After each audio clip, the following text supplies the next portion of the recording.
Bien, vamos a saludar con nuestra primera invitada, la abogada Angie Tuapanta. Con ella vamos a hablar sobre lo que se da con esta nueva ley de las que ha aprobado el gobierno, ¿no? Tantas leyes que ha aprobado el gobierno que hasta nos confundimos, ya a veces ni nos acordamos. La ley de integridad pública, donde toca los derechos de los trabajadores. Ella es coordinadora ejecutiva del Centro de Investigación y Defensa del Derecho al Trabajo. Vamos a saludar con la abogada Angie Tuapanta. No está por la vía telemática, pero sí por la vía telefónica. ¿Cómo está, abogada? Gracias por acompañarnos. Bienvenida. Hola, Jaime y Carla. Muchísimas gracias por la invitación. Un gusto. Qué pena que no podamos vernos, pero bueno, así son las cosas de la tecnología. Lo importante es que estamos aquí para compartir y dialogar un poquito sobre lo que ha pasado con la Ley de Integridad Pública. ¿Cuáles son las observaciones que usted hace en esta ley respecto al derecho de los trabajadores? Son varias observaciones, estimado Jaime. Yo creo que si es que hay que priorizar, lamentablemente nos quedamos cortos y cortas. Pero capaz de empezar por la que más revuelo está causando, y es el incremento de la edad para la jubilación de los trabajadores servidores públicos, y además de la eliminación de la compensación por retiro voluntario para acogerse a la jubilación. Yo había visto que esto lo denunció particularmente la UNE y yo estoy completamente de acuerdo con el criterio de la UNE. Sin embargo, vi que hace algunos días atrás hubo ahí una confusión en medios de comunicación y en algunos abogados y abogadas, porque decían, yo reviso el artículo 81 de la ley anterior y el de la ley actual y dice 65 años en las dos leyes. De manera que no habría para estas personas un incremento en la edad de la jubilación. Yo quiero aclarar que para mí sí hay un incremento en la edad, pero no tiene que ver específicamente con el número que vemos en la norma, sino con la redacción anterior. Por ejemplo, solamente revisemos qué decía el artículo 81 anterior de la LOCEP. Este artículo especificaba que un servidor público llegaba a su tope máximo, y aquí hago énfasis en el tope máximo porque así textualmente lo decía la norma, cuando cumple 65 años. Y en virtud de aquello podría solicitar el retiro voluntario para jubilarse por el IES, siempre que cumpla con los requisitos del IES. Además, tenían derecho a percibir una compensación por ese retiro que estaba regulado en la misma LOCEP anterior. Entonces, ahora el cambio sustancial está en que ya no se consideran los 65 años como un tope máximo, sino que la ley de integridad dice a partir de los 65 años. Cambia.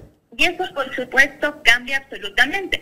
Porque una cosa es que a usted le digan el tope. Si es el tope, se entiende que puede jubilarse a los 64, a los 63, 62, 61 o 60, de acuerdo con la ley orgánica, con la ley de seguridad social. 60 años y el número de imposiciones requerido, usted ya podía solicitar el retiro voluntario para acogerse a la jubilación en el sector público. Doctora, ¿y esta ley se socializó? No, para nada, ni siquiera entre la propia asamblea se socializó la norma. Y entonces, claro, luego la reforma dice ya no es el tope, sino a partir de los 65, y eso quiere decir que si alguien tiene 60 años y cumple con las imposiciones necesarias para jubilarse, ya no puede hacerlo. Tiene que esperar a cumplir 75 años y eso sí es un incremento en la edad de jubilación para el sector público. Además, con la nueva ley se elimina la compensación por retiro voluntario para acogerse a la jubilación y se deja abierto a que una ley futura, que no sabemos si existirá o no existirá, pueda establecer cuál va a ser ese valor. Pero por el momento no hay valor porque ese artículo también fue eliminado y además, si hay que decirlo a la gente, se incrementó la edad de jubilación para el sector público. Doctora, tengo una inquietud respecto al sector público. A ver, mínimo para jubilarse hasta antes de esta ley, en el sector público, ¿cuántas aportaciones al seguro social debía tener una persona? 480, ¿verdad? Claro, las mismas... Sin límite de edad. Sí, las mismas que le dice la ley de seguridad social. Entonces, sin límite de edad, o sea, 40 años de aportes, usted podía jubilar. O sea, una persona se podría jubilar a los 58 años. Si es que tiene 40 años de aportación. Claro. Lo mismo, se podía jubilar a los 60 años si es que tenía 30 años de aportación. Ahora, capaz ahí hacer una aclaración. No es que se pierda el derecho a jubilación per se. La persona puede jubilarse cuando cumple los 65, pero lo que realmente se pierde es la compensación por ese retiro para jubilarse. Eso es lo que realmente se Si es que no cambian la ley de seguridad social, que también plantean una reforma. Exactamente, porque en teoría se dijo que no se iba a hacer estos incrementos, pero ya vemos cómo sí se ha hecho. Y me parece que ha sido la deficiencia del sector público la excusa para introducir este tipo de reformas.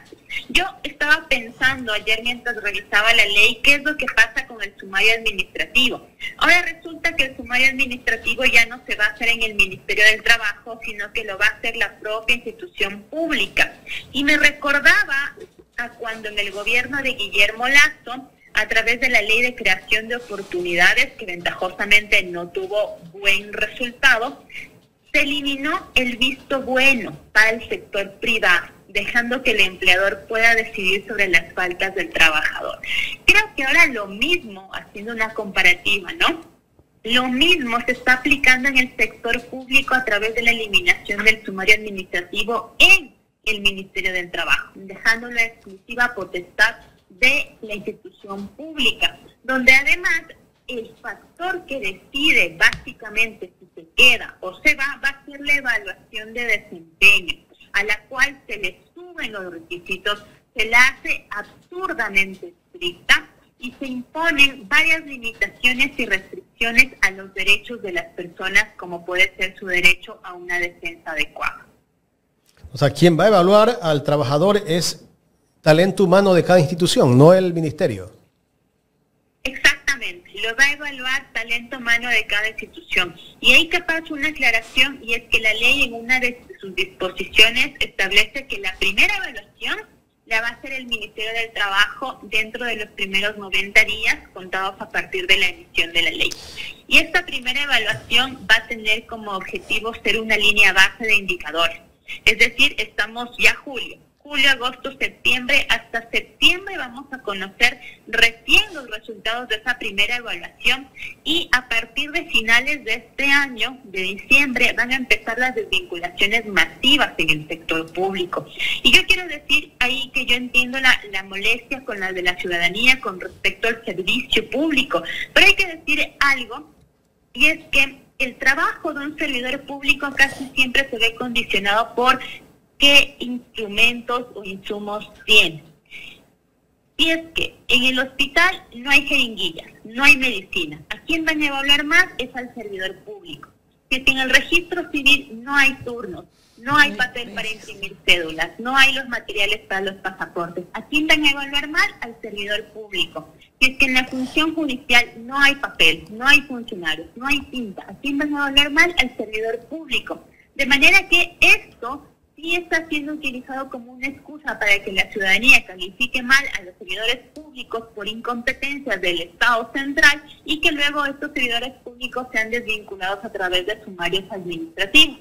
Y además, eso no garantiza que si que ellos salen, vienen funcionarios más probos, más capacitados, con mayor y mejor experiencia. No existe ninguna garantía de eso, porque la otra reforma importante que trae esta ley es que a partir de ella, los contratos ocasionales pasan a ser una regla y no la excepción como se preveía en la LOCEP anterior. Y eso significa que pueden entrar sin concurso de méritos y oposición, sin ningún tipo de límite. De hecho, hasta los nombramientos libres, ya se eliminó la restricción que tienen los nombramientos libres y ahora cualquier cargo podría ser utilizado bajo la excusa de libre nombramiento y reelección. Habrá inestabilidad en el sector público, ya no habrá concursos de méritos y oposición y por lo tanto los funcionarios que ingresan tampoco tendrán las capacidades 100% completas para ejercer estos cargos. Doctora, ¿y las personas que sean desvinculadas una vez que se evalúen y no tengan una buena nota, van a recibir algún tipo de liquidación o se van sin ninguna liquidación? Sin ninguna liquidación, Jaime. Eso también... No importa si tengas nombramiento o no. A todos. A todos, porque incluso si es que hay supresión de partidas, esa indemnización de la supresión de partida está eliminada. En este momento se ha dejado a que una ley posterior regule incluso ese tipo de indemnización. Es decir, en este momento hay más inseguridades que certezas, pero por el momento podríamos decir que ya no hay eso. Ahora, lo que a mí me parece también preocupante de esto es que la inestabilidad de un servidor público, el hecho de no tener un contrato o un nombramiento permanente, lo que ocasiona también es inestabilidad en la prestación del servicio público. El funcionario que hoy le atendía a usted, capaz mañana ya no le atiende. El funcionario que hoy hizo algo más, capaz mañana ya no está. Entonces, esto sí me parece un inconveniente, porque esta ley que algo quiso solucionar en el sector público no lo hace. Más bien lo que hace es precarizar todavía más las condiciones de las y los servidores públicos y a su vez disminuir las posibilidades de prestación del servicio. Ahora, otra cosa ahí, que esta ley no se queda solo en los servidores públicos. Hay una disposición que llega incluso a las personas de Código del Trabajo del sector público y a los funcionarios de carrera de las empresas públicas. Esta norma dice que ellos también van a poder ser desvinculados bajo los parámetros de esta ley. Así que no nos debería asombrar que el día de mañana este tipo de evaluaciones también se quiera aplicar para los obreros y para los funcionarios de las empresas públicas con las mismas características. Que no nos sorprenda que también los directorios de las empresas públicas empiecen a emitir normativa donde pondrán ellos cuáles son las circunstancias para desvincular a una persona. Entonces, y de hecho de una manera muy grosera, este artículo dice que lo que diga el directorio está por sobre el Código del Trabajo, por sobre la LOCET. O sea, está para los dos, para el Código de Trabajo y LOCET. Claro, rompiendo completamente con cualquier jerarquía normativa, incluso constitucional. Entonces, esta ley lo que hace es profundizar el poder del empleador sobre el trabajador, profundizando la subordinación y el disciplinamiento absoluto, eliminando cualquier tipo de organización que se deriva de la estabilidad y, por supuesto, reduciendo la prestación del servicio público. Bien, a mi lado la tengo a mi compañera Carla Aro, que tiene inquietudes también para usted, doctora.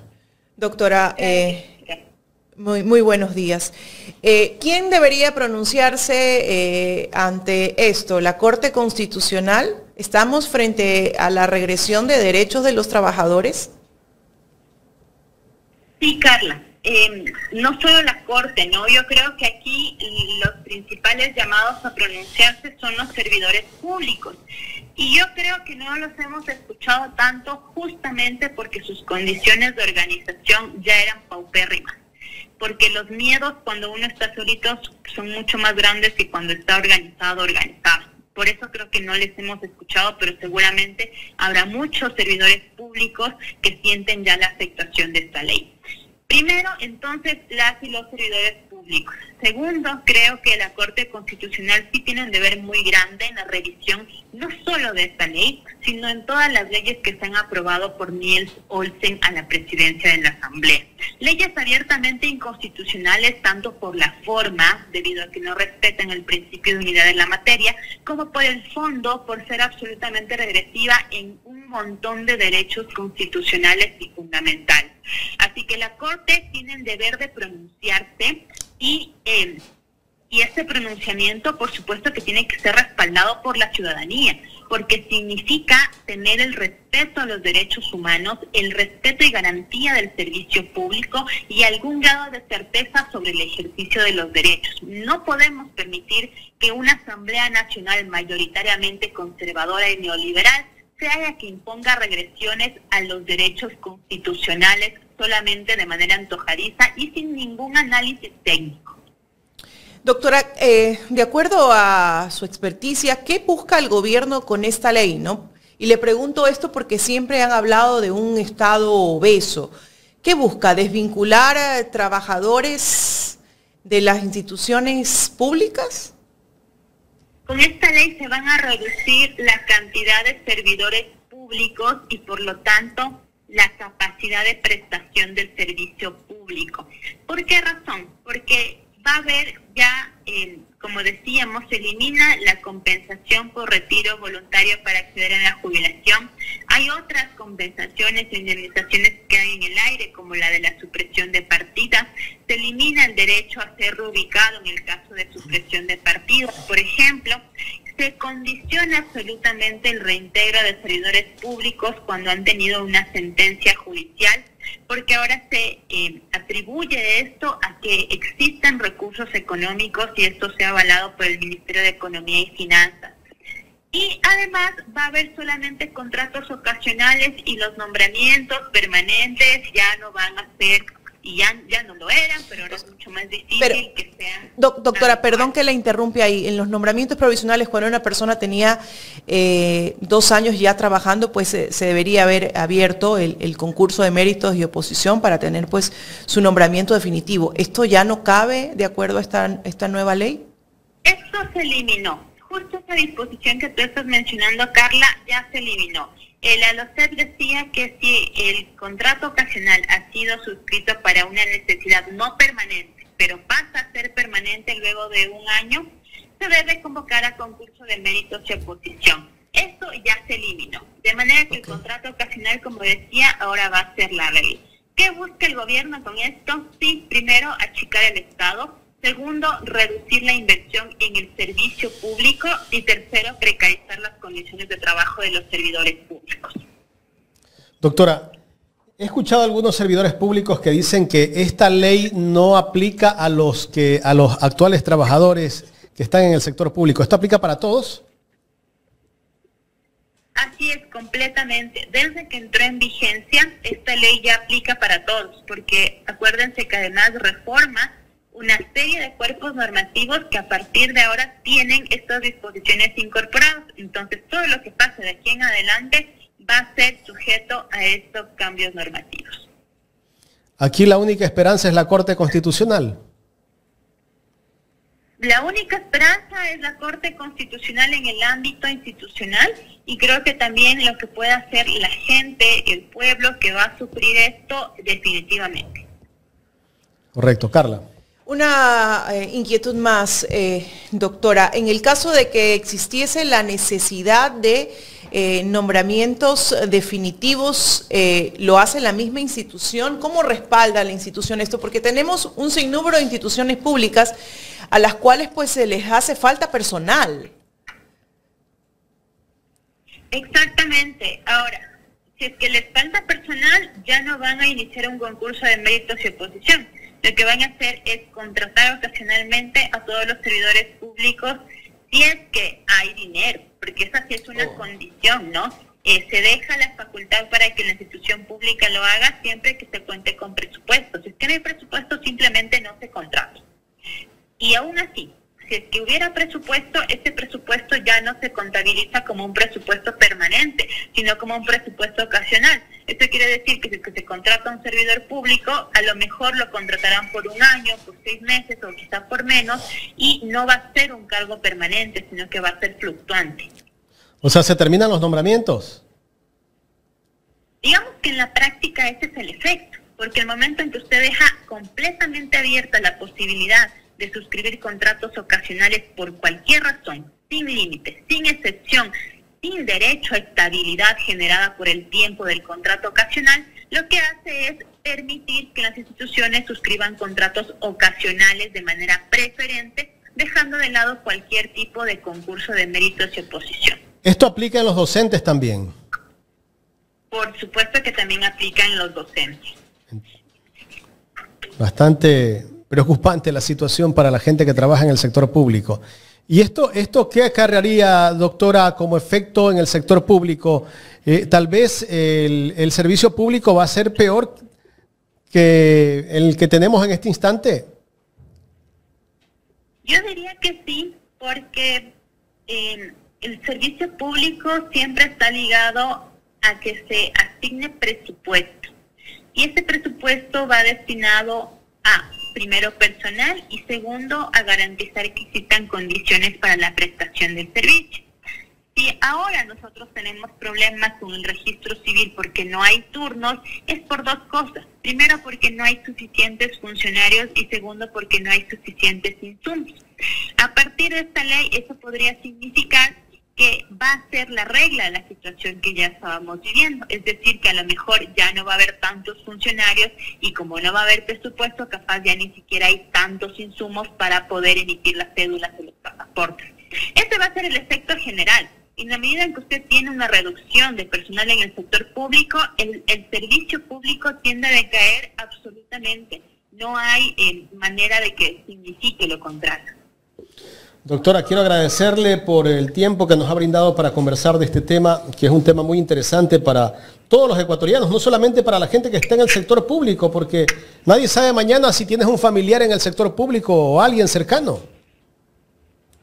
Así es, y de hecho va mucho más allá, porque todos y todas hacemos uso del servicio público. Piensen en el IES, piensen en los hospitales del Ministerio de Salud, piensen en el transporte público subvencionado o no subvencionado, piensen en todas las instituciones, en el registro civil, en el registro de la propiedad, en las instituciones municipales, por ejemplo, en todos los servicios que se prestan desde el Estado central, desde el Estado descentralizado. Muchísimas gracias. A ustedes muchísimas gracias.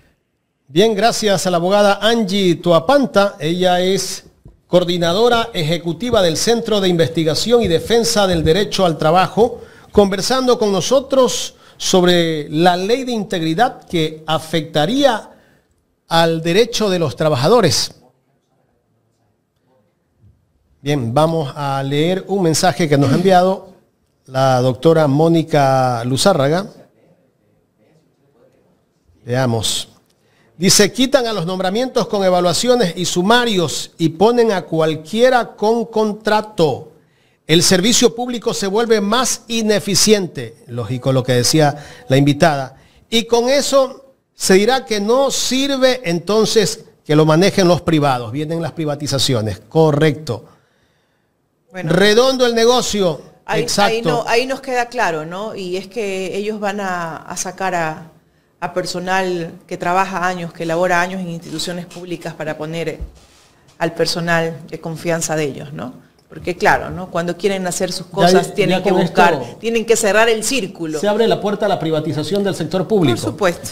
Porque, ¿qué va a pasar con esto? Que la calidad de los servicios públicos, si no anda bien en este momento, se va a ver más afectada, pues. Comienzan a sacar trabajadores. Entonces los servicios no van a andar bien. Si usted va al Seguro Social, un ejemplo del Seguro Social, va por el servicio de salud, no encuentra ni siquiera citas para atenderse en los hospitales, en los centros de salud. Ahora incluso ya no están dando servicio a algunos prestadores externos. Entonces la gente se hostiga, se cansa. Y tanto que hablan que sí, que el sector privado te puede dar un mejor servicio y vendrá el gobierno, vamos con la privatización. El que quiera pertenecer al seguro privado, pues que elija. Ya alguna vez hicieron una consulta sobre esto. Y allí la gente, por último, dirá, bueno, pues vamos con el sector privado. Pero sí sabe lo que podría darse si viene el sector privado, pues en una jubilación. ¿Recuerdan ustedes cuando quebraron los bancos en el año 99? ¿Qué pasaría si las AFP, los bancos que venderán seguros privados, quiebran? ¿Quién responde por la jubilación de esas personas después de que quiebren? ¿Ah? Es la interrogante que le hago al gobierno. Dice Magda Espinosa, se vienen despidos e ingresarán la gran mayoría con palanca. No, pues ya con esto se vienen los despidos. Le caíste mal de pronto al jefe de turno. Al jefe de turno y bueno, chao, te voy a evaluar mal. Sumario administrativo, chao, te vas sin ninguna indemnización y tampoco puedes ir a poner una demanda tampoco. Ese es el gobierno. La ley no te garantiza nada. Ese es el gobierno que eligieron. ¿Qué van a decir ahora los profesores universitarios que votaban o que votaron por el presidente de la República? Que hablaban que querían al nuevo Ecuador. ¿Qué van a decir? Oiga, profesores universitarios que tienen más de 10 años con un contrato. O sea que periódicamente cada año tienes que poco más y suplicar por un contrato. Bueno, vamos a ver ahora qué dicen, ¿no? ¿Qué van a decir los trabajadores? Algunos que pensaban que era lo mejor que estaban eligiendo. Yo conozco a muchísimos que andaban con el cartón bajo el brazo. ¿Qué va a hacer la gente ahora? Me gustaría preguntarles a aquellos que votaron por Noboa. La mayoría del sector público votó por Noboa. Así es. Me gustaría preguntarles, ¿qué van a hacer ahora? Sería bueno que se hagan cargo de quién eligieron. Cuando los evalúen mal en el sector público, ahí quiero ver qué van a decir. ¿Seguirán con el cartón bajo el brazo? Y ahora que los puestos públicos pasan a ser totalmente de libre remoción, ¿no? Entonces recordemos que hoy está uno, mañana está otro. Nada te garantiza la estabilidad laboral ahora en este país. Muy difícil de aceptar. Muy difícil de aceptar. Y el problema es que sí, Jaime, se hacen cargo. Pero hay quienes tenemos que soportar este tipo de situaciones por esas decisiones de odio de ese otro 50% de la población. Porque no es más, es el 50%. Aquí cabe lo que dijo Angie Tuapanta, nuestra invitada. Dice que esto debe preocuparnos a todos, no solamente a la gente que trabaja en el sector público. Porque ya cuando vayas a sacar una cédula de identidad, ahora te demoran 1 mes o 15 días para entregarte la cédula, tendrás que esperar 3 meses. Porque van a desvincular gente. ¿Qué va a pasar cuando vayas a sacar la licencia de conducir? Si ahora te demoran 3, 4 meses, tendrás que esperar 1 año. ¿Qué va a pasar cuando vayas a sacar el pasaporte? Si ahora demora 15 días o 1 mes, tendrás que esperar 6 meses. Y eso también crea un foco de corrupción, Jaime, ¿no? Ahora, queda un foco de corrupción porque cuando los servicios públicos no van acorde a los tiempos, ¿qué pasa? Siempre hay una persona que trata de valerse de aquello y vienen los focos de corrupción, Jaime. Es por eso. Ahora, la gran interrogante, los estudiantes que están en las universidades públicas, que yo sí creo que ellos votaron la mayoría también por este gobierno.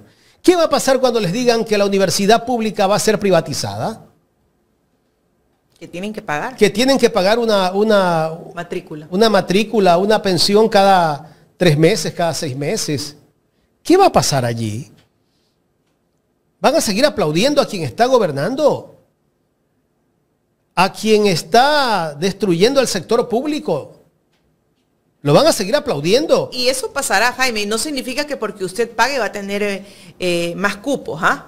Porque resulta que la universidad pública no tiene capacidad para recibir a más estudiantes. Por eso es el show de Fito, pues, ¿no? Por eso hicieron todo esto que hemos visto durante aproximadamente 6 días ya, o 5 días.